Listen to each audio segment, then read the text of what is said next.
advantage of these past events. Well, like I was telling Adam on the last Cloudfire Capital podcast we were doing, Block Talk, if you want to go check that out, all over our other social medias.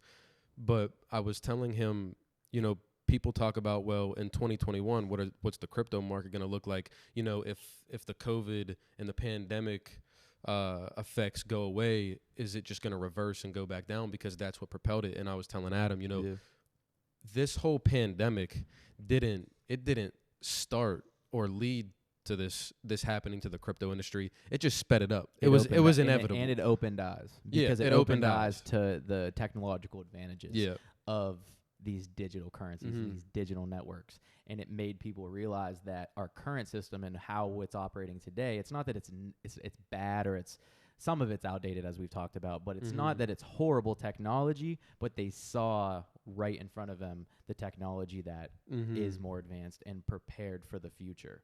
And I think a lot of eyes were opened, and as we're seeing, you know, we talk about it all the time on Block Talk. You know, that's something that's going to just absolutely explode. It hasn't 100%. even began yet. I think if people could just, you know, so much of how you operate and take advantage of opportunities, or how you even see things as opportunities, a lot of it comes down to simple things like perspective. You know what I mean? Like the cliche things that you hear about all the time.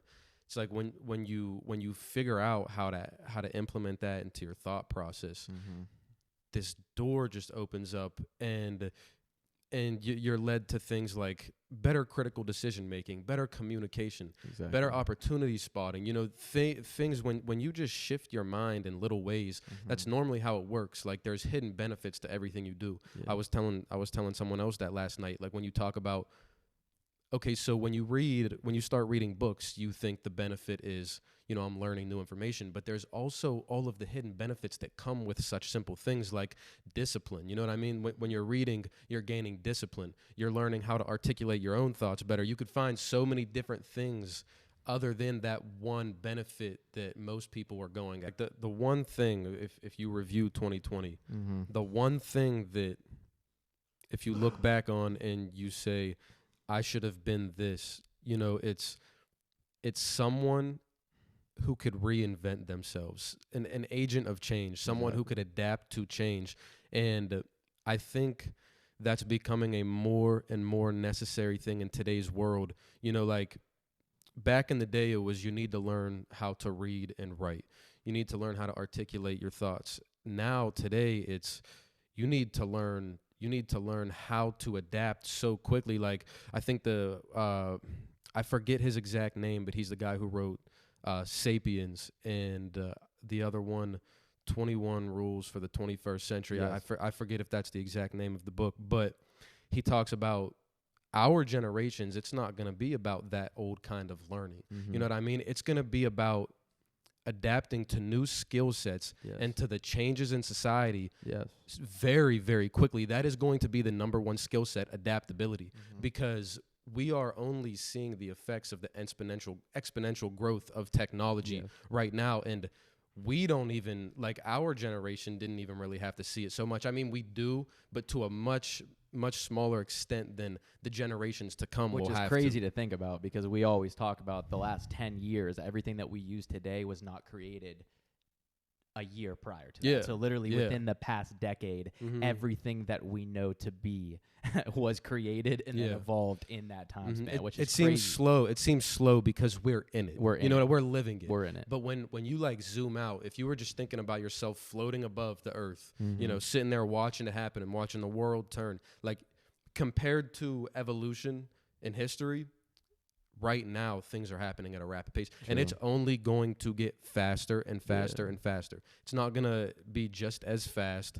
New technologies enable new technologies at a much more rapid pace. You know what I mean? Yeah, and this is, when you really do look at it from that perspective, there's complete societal transitions that are occurring right now. So technology has evolved rapidly in our lifetime, but in regards to the societal norms of the past 25 years, there really hasn't been, obviously, this is enhanced so much, technology is enhanced so much in that realm, but in the way that we drive cars, the normal ICE engines, macroeconomics hasn't shifted that much. Tech companies are still around. They just evolved, immensely.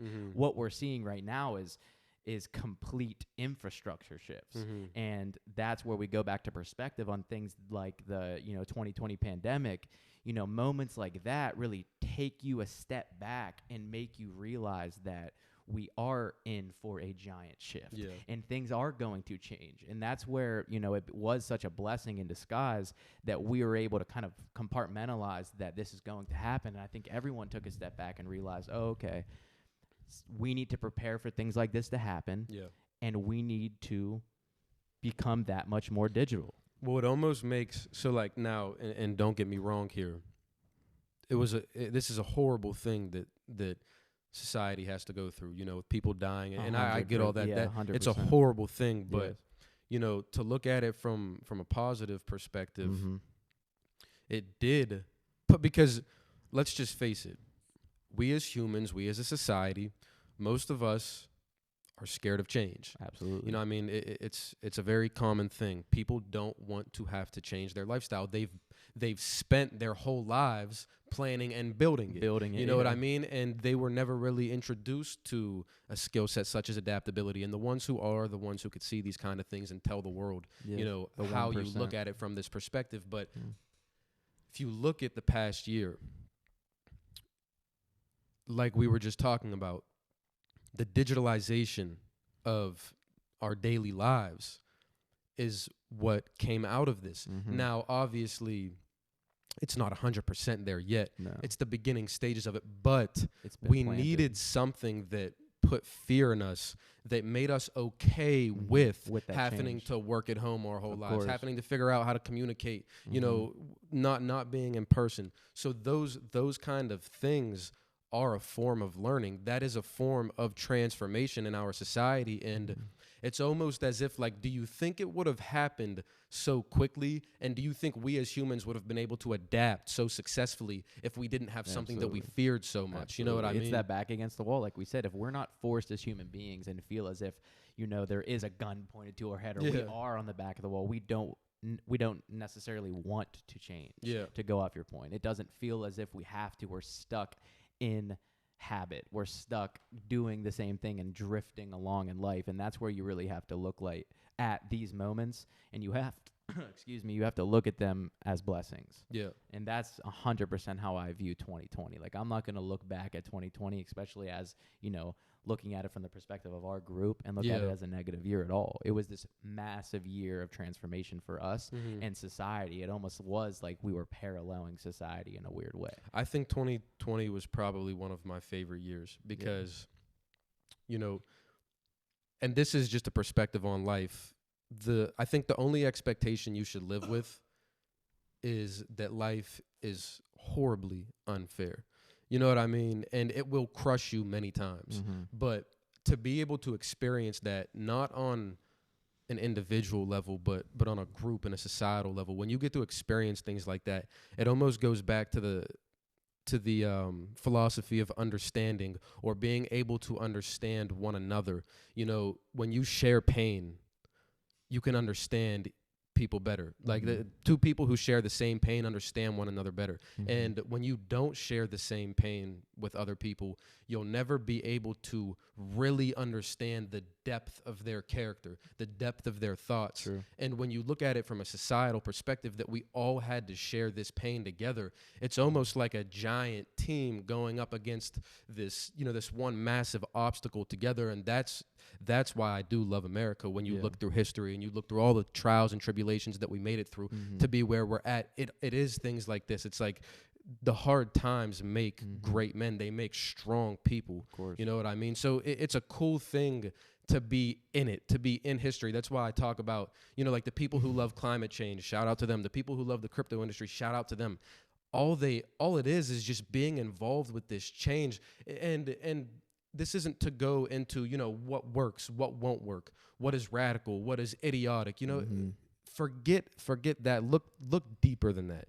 Look at it from a human perspective. Yeah. People joining together to push their worldview forward. Now, after you appreciate the beauty of that, that's when you can get into the discussion of, okay, well, it's still important to be right. Yeah. It's still important to admit your wrongs. It's still important to make sure these worldviews that you're pushing out won't do wrong, because a lot of people who do wrong to the world, they're not bad people. They're good people who get kind of addicted to bad ideas and don't realize that they're bad ideas. And it starts, sometimes those bad ideas, as we've talked about prior as well, they start off as very, very good. Yeah. And that quick switch, that little niche just turns it into a horrible, horrible thing. Yeah. And that's when we're talking about radical transitions and transformations that are happening right now, we are going to have to start looking at the way that they are kind of evolving. Yeah. Because it is going to happen so fast. We're shifting as an entire society, as a human civilization, and we have to make sure that the path to this complete transformation is done properly and it is broken down piece by piece by piece. Because in huge shifts like this, it can get really, really weird really fast, for lack of a better term. Yeah. When you look back, I could remember every year there were the crazy happenings, and everyone classified that year as, those being the biggest things. It's almost, just laugh at it, enjoy it, and keep doing your thing. Keep figuring out what is going to push you and push society and humanity forward.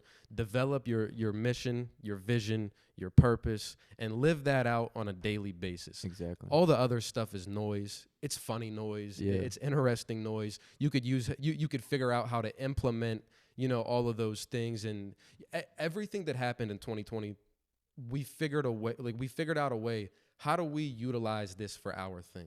Yeah. How do we bring this into our world and not get really brought into its world? That's a really good point. I think that's very important. I talk about it when I show people the concept of when they think they're not at the right place in life. Don't let those situations bring you into their misery or into their trickery or into their, everything that they come with. Bring them into your world.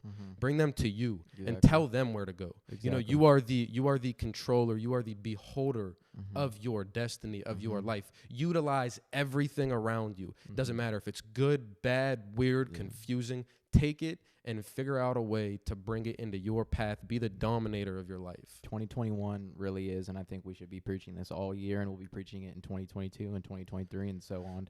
This next year, 2021, is about being internal. It's about making that shift, like you're saying, from being completely absorbed spiritually, mentally, physically with the external things that are occurring. Shift that, take that inside. When you have a mission, when you have a vision, when you have a purpose, when you have goals, these things, it's not disregarding what's happening in society. It's being able to view society from the lens of yourself. Like, it goes back to the cliche quote, if you want to make the world a better place, take a look at yourself and make a change. It's the only way that you can make that happen is by going more inward and figuring out yourself with the world around you. Use what's happening right now. We saw racial issues in this country. We saw financial issues in this country.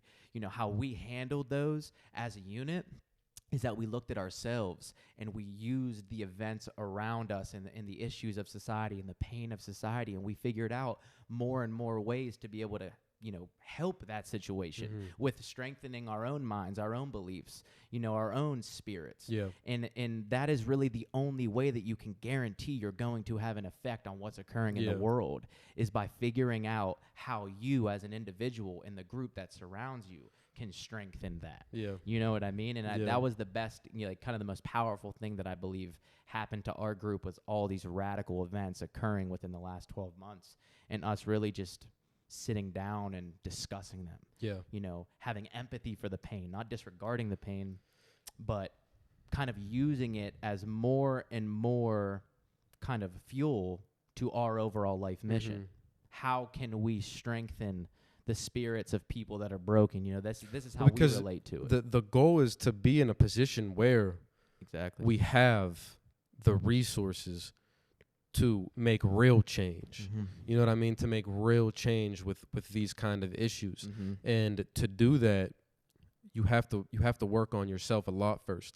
You have to build yourself up to where you have those resources, and that takes years. You know what I mean? It's like when Jordan Peterson says, before you criticize the world, get your house in order. You know what I mean? Exactly. And the reason I love that quote so much is because on a deeper level, if you look at your house, you know, that is a direct reflection of your character. The way that your house is in order, the way that you operate with your family, the way that you have everything structured to where I'm going to work this much, I'm going to produce this much, I'm going to show this much love to this many people, I'm going to raise these kids in this kind of way, I'm going to make sure everyone has these virtues instilled in them. You know what I mean? That is hard. If you could do that successfully, you could run a business successfully. And then you could change the world successfully. Exactly. You run a nonprofit successfully. Then you run a giant organization that's even bigger, an enterprise, and then you go, you know, step by step by step by step. But you start with your own house. Yeah, you have to. I love that, and that goes in right what I was saying. That is absolutely the first step. Look at yourself. Look at your house. Look at what is yours. Look at what's happening in society. Look at, please, look at your weaknesses. Do not 100%. Be scared to That's do a it. part of you. Judge yourself. Critique yourself. Be the biggest critic that you've ever encountered. Be that to yourself. Figure out what the fuck is wrong with you and fix it. Constantly. If you ask the most successful people in this world, they still to this day figure out what is wrong with me. What can I do better? What stops me from being the best, most truthful, most respectful, most loyal, most good person to the people around me? You have to be that. And if you're not that, you will not go anywhere in life. That's an amazing point that you made, because I believe that is the core reason right there. Individuals' fear of looking at their own weaknesses, why they don't look at the mirror in general. Because they're afraid of what they're going to see, where in reality, if you're wanting to grow, as all human beings want to grow in this life, that's the purpose of waking up every single day, whether you admit it or not. It's to grow. It's to get one step closer to that dream, to that end goal.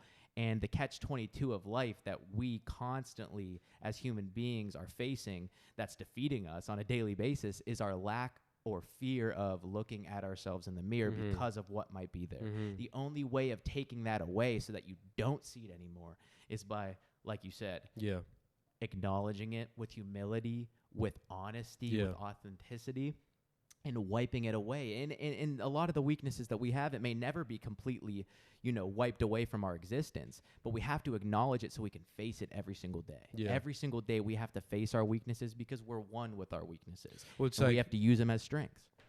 There is no solution. There are no solutions outside of yourself. You know what I mean? Exactly. All your problems stem from within you.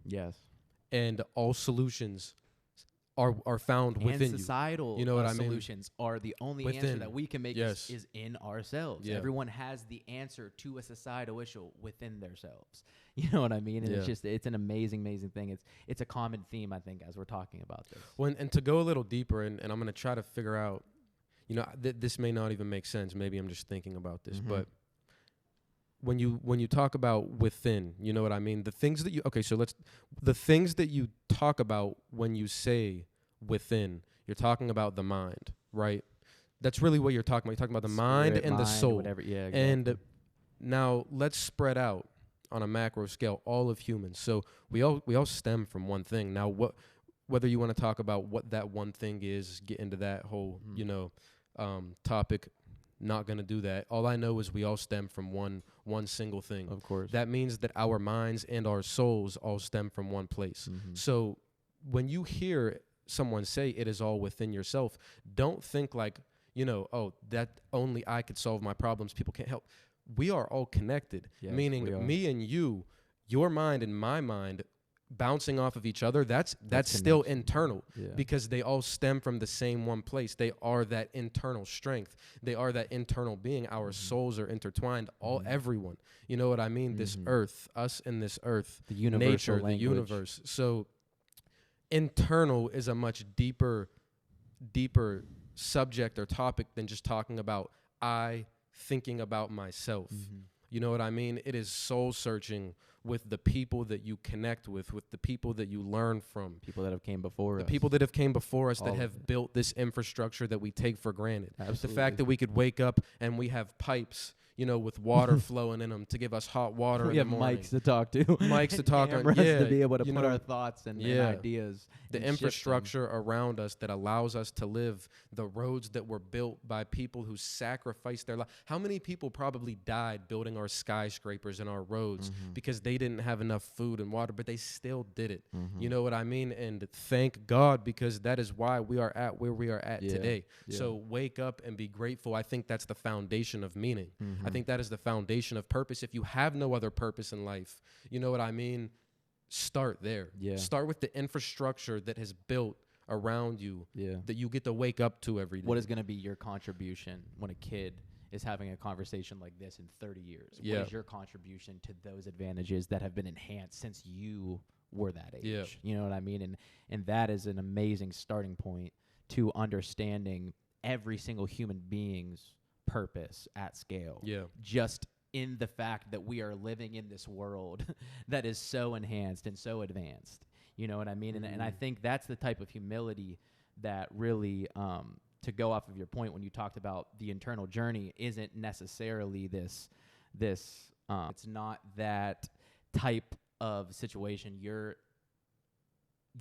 the only person that can, at the end of everything, fix the issue, but you have to understand all that has inspired you to be in that point, to be at that point, all the people that affect your life on a day-to-day basis. That comes with a lot of humility to be able to understand that you are, like some of the Eastern philosophers talk about, nothing. You are nothing. You are just one individual in this giant world, this giant ocean. But you do have the strength of God in the same way. You have the power of creation. We can create. It's just really hard, kind of thin line of understanding, you know, us as human beings. It's we're nothing, but we're also so much at the same time. One of my favorite quotes that literally describe what you're saying is, you are not a drop in the ocean. You are the ocean in one drop. It's unbelievable. You know what I mean? That is literally, it's the hardest. it's a dichotomy. It's so complex to think about, but you have to be able to understand it, and you have to take it with a grain of salt, that we are nothing, but we are everything. At the same time. And I think the best way to find that, as I'll say again, is humility. In understanding that we are connected as a universal, in a universal language. We are all one piece of an entire ocean. But the molecules, and this goes to a quote that I love, the molecules inside of the ocean, of one drop hitting the ocean, they are exactly the same. The size of that drop compared to the ocean is so different, but you still have all the fundamentals of that giant ocean. And that's a big thing to keep in mind when you go through this journey. I think that's good, man. I think that's good. You know, 2020. Be back for another episode soon. Yes, sir. 2021, let's get it. Yes, sir.